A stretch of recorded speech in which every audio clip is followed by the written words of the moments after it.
leadership is compromising. And leadership, yes, is a lonely place, but only if you allow it to be a lonely place. As a small company, I mean, it goes both for big and small companies. You can operate more like a lean startup. And that methodology basically just talks about a discipline around a methodology, which means that you are constantly testing things. And you can have processes that helps you with that. And this is what also large companies need. They can't operate without processes because there are too many stakeholders, too many people you need to coordinate with.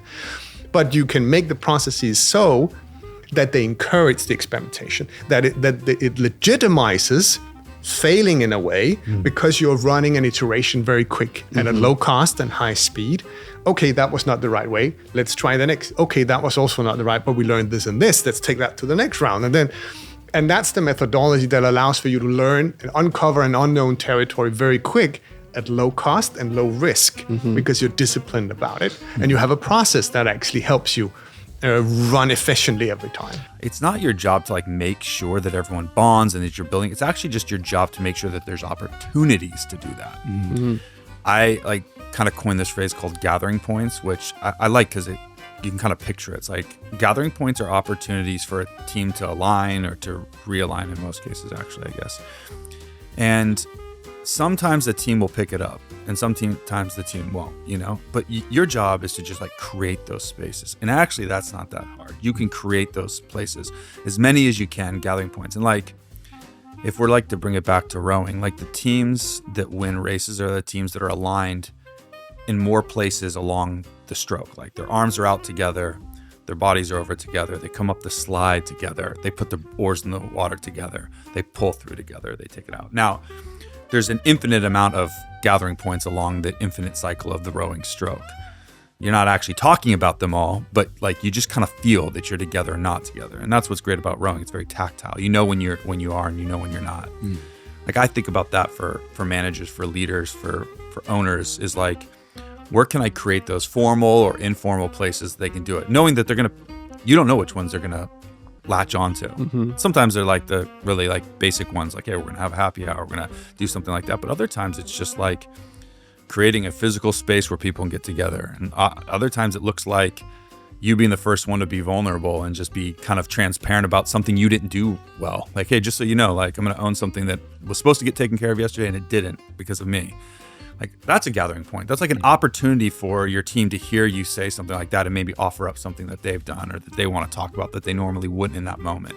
If you don't build good products, your personal brand doesn't work. So personal brand is like a wind on a fire. If there's no fire and you pour wind on it, there will be no fire. So I had products that failed on the idea level, and even my brand didn't help, like people didn't care at all. And I had products I launched before I had my followers on the internet.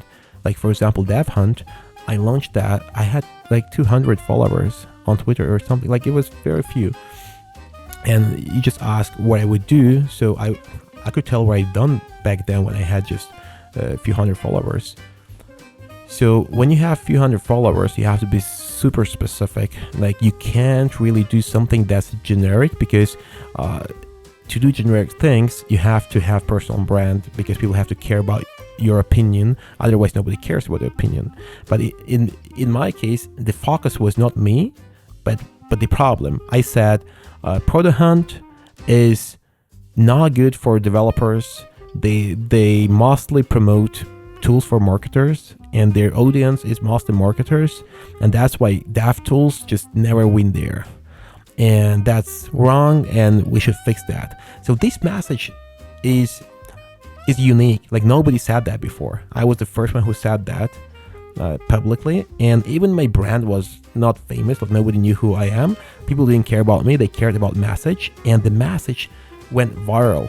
Like I had almost no followers, but the message went to 100k views, right? Oh, wow. So basically, when you're building up your personal brand, at first you shouldn't build that brand. At first, you have to figure out the reach. You have to get the reach, and the reach brings you eyeballs on your face, on your name, and then when people see your name and your face several times, then they start thinking who you are. They would just click in, maybe follow, right?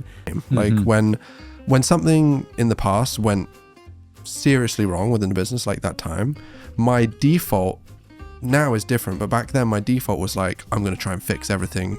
And that means that I'm like tunnel vision, laser focused, which is very valuable at times. But at the same time, it's like, dude, if you just ask someone for advice on this or help on this, probably would have been better for you and everybody else, right? Like, how do you think about it? With the big leaders like the Winston Churchills of the world, compared to that, what we have done is like a joke, right? Or our difficulties are, we need to like zoom out sometimes, right? Yeah. But also, when you compare to that, first you stop taking yourself so seriously, and secondly, you understand that leadership is compromising, and leadership, yes, is a lonely place, but only if you allow it to be a lonely place. If you don't ask for help, if you don't surround yourself with people, if you don't delegate, but not only in the sense of operations, but also ownership, accountability, and decisions, strategic decisions to your team. And now I see that my team is doing amazing things, taking very difficult decisions and conversations that they didn't before. And I feel so proud about that, because they are growing so much. And it also teaches me the way I should have done things before as a team, with mentors, with advisors, with other people, and understanding that we had to compromise